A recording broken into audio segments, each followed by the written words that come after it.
सोमवार की अष्टमी के दिन भगवान शंकर को बेलपत्र समर्पित जरूर करना चाहिए, वो भी शाम के समय पर। आप लोग तो जानते होंगे कि सोमवार की जो अष्टमी होती है शंकर और पार्वती के मिलन का दिन होता है। किसके मिलन का है? जम के बोलिए। शिव और पार्वती के मिलन का दिन होता है सोमवार की अष्टमी का दिन। साल भर में लगभग 4 या 5 सोमवार की अष्टमी पड़ती है, इससे ज़्यादा नहीं पड़ती। पर भाग्यशाली हो आप सब, अब की बार तो लाइन से 2 बार पड़ रही है। शिव और पार्वती के मिलन का दिन होता है सोमवार की अष्टमी। इसमें मां जगत जननी जगदम्बा अपनी 64 योगिनियों को लेकर शंकर भगवान के सामने नृत्य करती है जब सोमवार की अष्टमी पड़ती है। जैसे शिवरात्रि का महत्व होता है उसी तरह सोमवार की अष्टमी का महत्व होता है।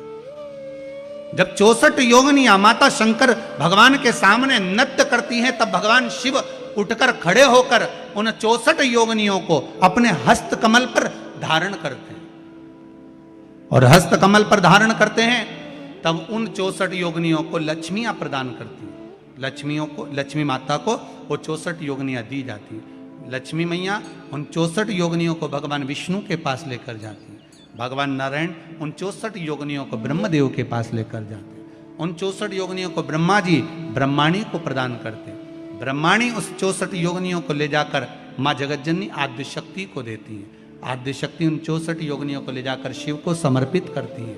सोमवार की अष्टमी शिव को रिझाने की होती है, भगवान शंकर को मनाने के लिए, शिव को प्राप्त करने का एक साधन। जिन लड़का लड़कियों का विवाह नहीं होता सोमवार के अष्टमी के दिन अशोक सुंदरी वाली जगह, सबको मालूम है ना अशोक सुंदरी की जगह, अशोक सुंदरी वाली जगह पर 7 हल्दी की बिंदी रख दी जाए। लड़का लड़की जिसका विवाह नहीं हुआ उसका हाथ रख दिया जाए और वही हाथ के छापे पीपल के वृक्ष पर 5 लगा दिए जाएं। महाराज 3 महीने में उसका विवाह पक्का हो जाता है। सोमवार की अष्टमी का इतना भाव है महाराज, सहज नहीं है सोमवार की अष्टमी। शिव और आद्य शक्ति का मिलन है सोमवार की अष्टमी। भगवान शंकर और पार्वती का मिलन। ऐसी कौन सी कामना है जो शिव पूर्ण नहीं करते? बस आपका विश्वास, आप उस पर भरोसा करना तो पूर्ण करना। पूर्ण भरोसा मतलब छोड़ दिया। पूर्ण भरोसा मतलब शंकर जी के मंदिर में नारियल नहीं फूटता है क्या? नहीं, क्योंकि पूर्ण समर्पित होता है। शिव जी को आधा चावल का दाना भी नहीं चढ़ता, पूर्ण चढ़ाई है। शिव जी को आधा फल नहीं चढ़ता, पूर्ण चढ़ता है। श्रीफल भी चढ़ेगा तो पूर्ण चढ़ेगा। शंकर भगवान के पास में आधे का कोई काम नहीं है, उनको पूर्ण समर्पण चाहिए। आपका पूर्ण समर्पण अगर आप दोगे तो शिव उसको स्वीकार करेगा।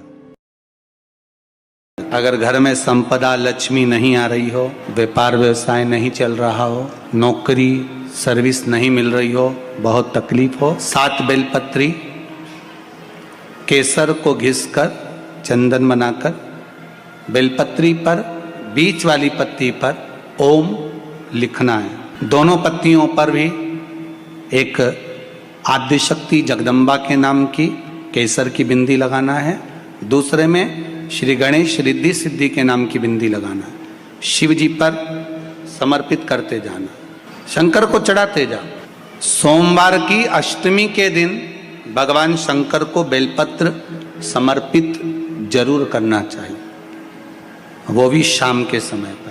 शिव और पार्वती के मिलन का दिन होता है सोमवार की अष्टमी।